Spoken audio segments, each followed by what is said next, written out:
طيب احكي لنا بقى شوية عن الكواليس الخاصة بالفوازير اللي بتفتكرها.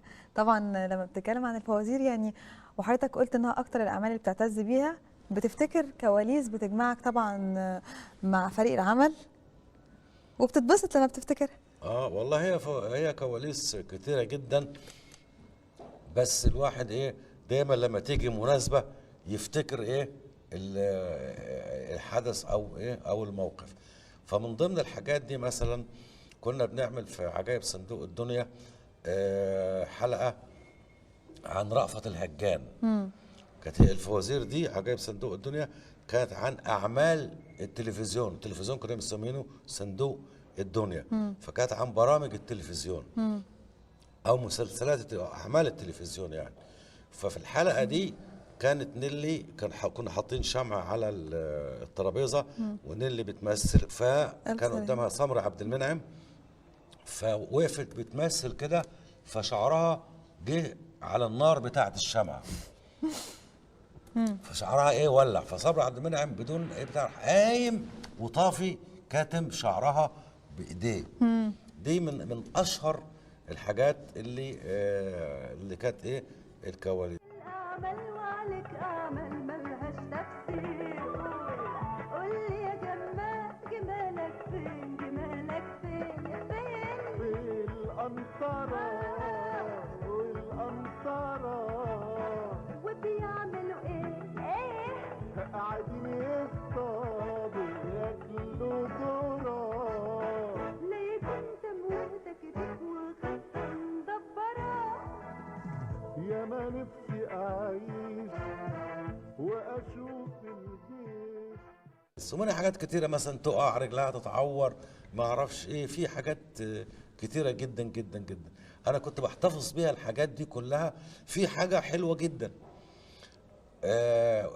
كانت جايبة لابسة فستان وكانت طالعة، بس دي في ام العريف، كانت طالعة اللي بتبيض الحيطان يعني البوية يعني.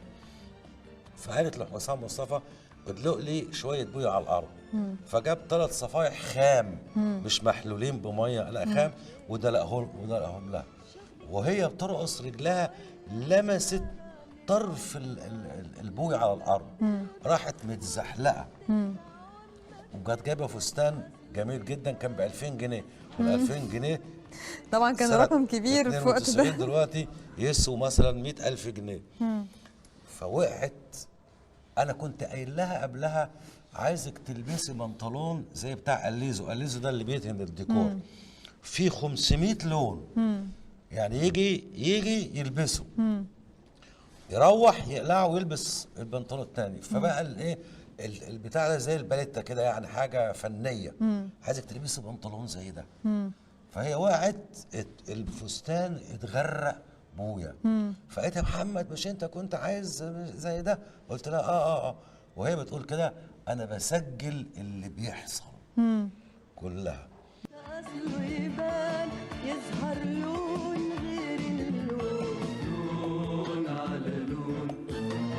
يديك لون حسب المعنى والمضمون، ده اللي بيفرق لون عن لون.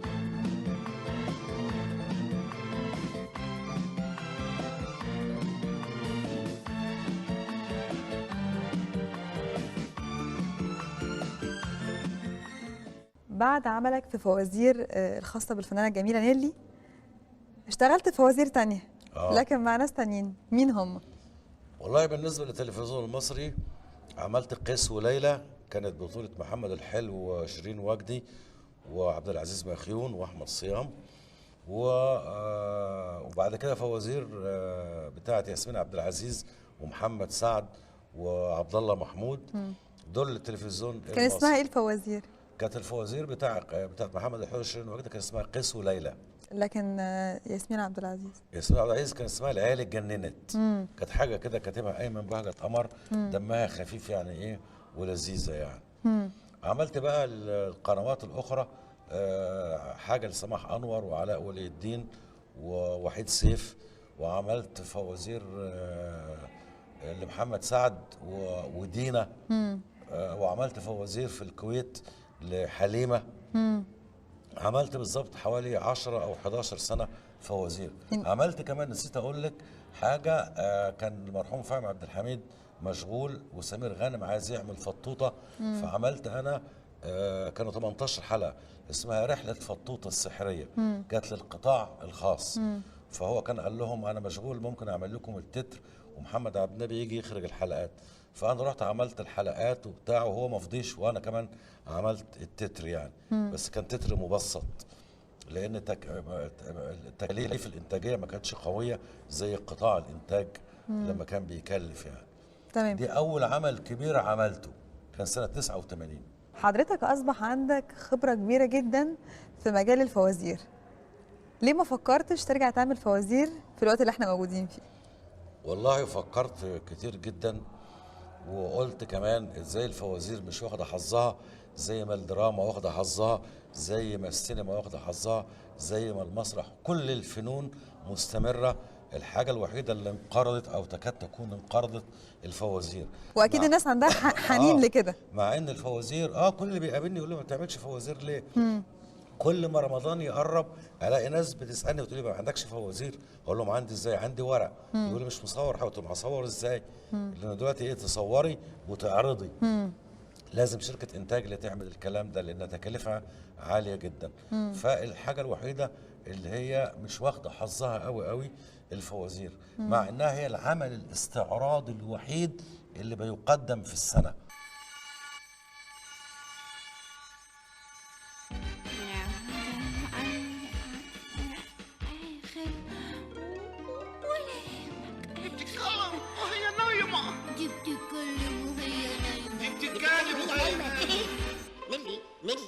نيلي انا مش نيلي. امال مين؟ ام العريف.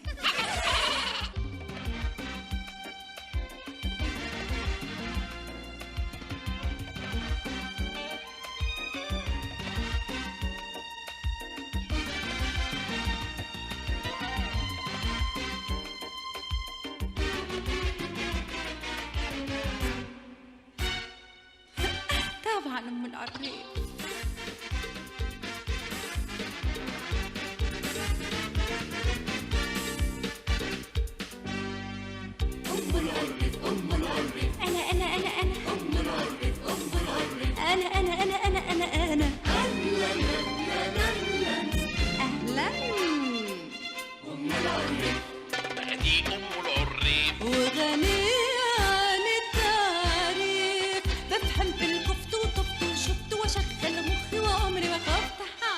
نرجع مرة تانية للتلفزيون، وحضرتك تكلمنا عن الفترة اللي كنت موجود فيها، الحفلات والبرامج الخاصة بالمنوعات، أكيد مرحلة مهمة جدا في مشوارك. والله الحفلات الحمد لله أنا كنت شاطر فيها قوي يعني، والكلمة دي قالها لي الله يرحمه الأستاذ أحمد سمير اللي كان رئيس القناة الأولى. فكنت أنا فعلا بدأت أخرج الفوازير ومركز في الأعمال الكبرى يعني. وكنت بحضر مسلسل لقطاع الإنتاج. بس أنا حابب المنوعات، حابب أي حاجة منوعات من عشاقها يعني. فقابلت الأستاذ، كنت رايح أقابل شريهان في المسرح، فقابلته في المسرح اللي هو مسرح أظن جنب المكتب اللي رايح اقابل فيه شريهان. فكانوا بيعملوا بروفا، فقلت ادخل اسلم عليه. كانت موجوده مدام سوزان حسن، كانت هي مذيعه الحفل ده يعني. بس اليوم ده كان يوم بروفا يعني. فقعدت جنبه بتاع، قال لي امشي هنخرج لنا حفله. قلت له طبعا. قال لي طب الحفله اللي جايه تعملها، كانت الحفله الثالثه، كان شكري ابو عمرو بيخرج الحفله دي. كانوا الاولى والثانيه.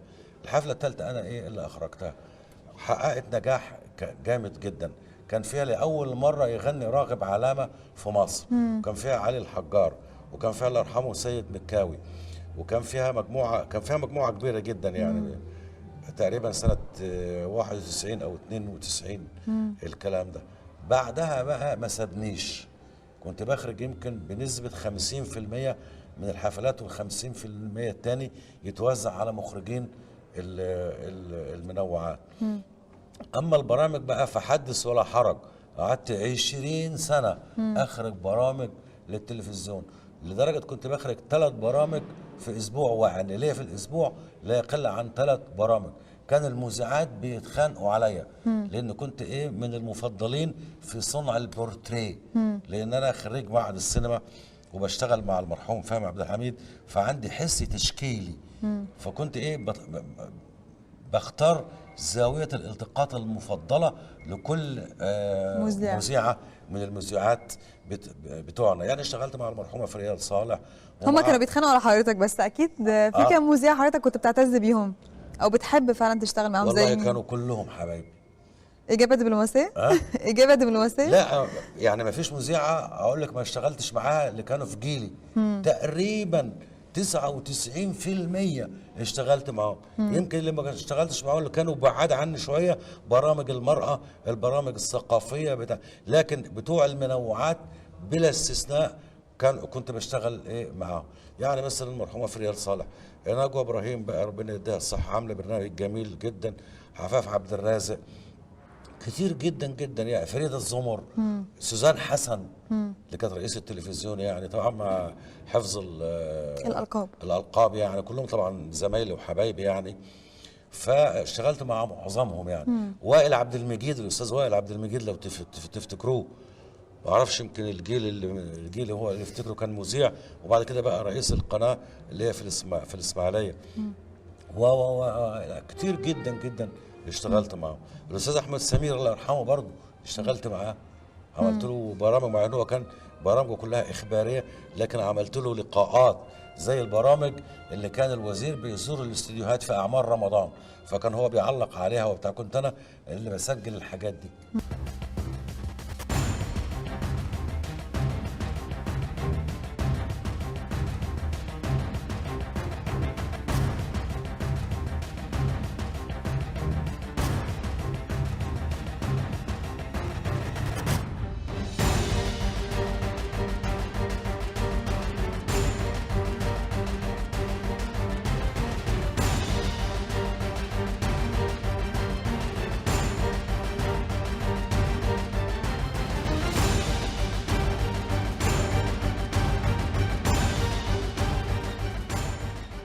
حضرتك توليت اي مناصب اداريه في مبنى التلفزيون؟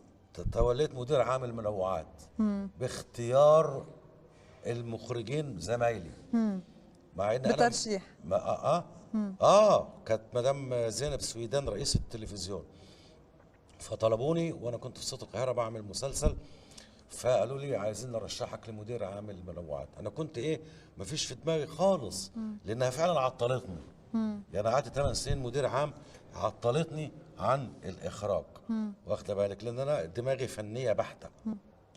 فاقدر على عامل المنوعات واداره المنوعات بشكل كمان فني، حاجه لذيذه كده يعني، مفيش المرياسه والكلام ده والبتاع، لا زميل كده لذيذ، لدرجه ان مكتبي كنت مقعد فيه اسامه البهنسي ومجدي لاشين اللي هو رئيس التلفزيون، كانوا قاعدين معايا في المكتب عشان يفضل المكتب مفتوح دائما، واخد بالك. وكل مخرجين المنوعات كانوا يجوا يقعدوا في مكتبي، ما كانوش يقعدوا في مكاتبهم. فكانت العمليه ايه كده لذيذه وظريفه. بس كنت طبعا مرشح ابقى رئيس الاداره المركزيه للموسيقى والغناء، بس كانت ماسكاها نانو حمدي وهي ما كانتش عايزاها، فكنت مرشح ان انا امسكها، فما حصلش نصيب بقى، ما مسكتهاش يعني، فضلت ايه مدير عام المنوعات. الدنيا لعب، الدنيا لعب.